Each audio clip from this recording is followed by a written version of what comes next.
जिल्हा परिषद आणि पंचायत समिती निवडणुकीच्या पार्श्वभूमीवर पाडळी पंचायत समितीचे शिवसेनेचे अधिकृत उमेदवार अमित अप्पासो हजारे यांच्या प्रचारार्थ वाशी येथे भव्य पदयात्रा काढण्यात आली। या पदयात्रेला युवा नेते राजवीर नरके यांनी उपस्थित राहून शिवसैनिकांमध्ये नवे चैतन्य निर्माण केलं। युवा नेते राजवीर नरके यांच्या उपस्थितीमुळे पदयात्रेला विशेष महत्त्व प्राप्त झालं। गावातील प्रमुख रस्त्यांवरून निघालेल्या या पदयात्रेत शिवसेनेचे पदाधिकारी, कार्यकर्ते आणि ग्रामस्थ मोठ्या संख्येने सहभागी झाले होते।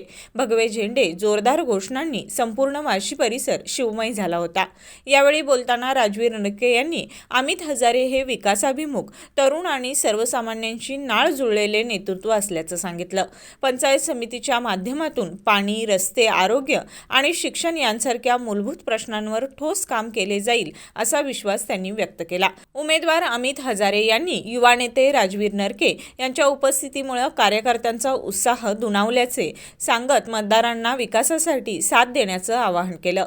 पदयात्रेमुळे वाशी परिसरात शिवसेनेच्या प्रचाराला मोठं बळ मिळालं आहे।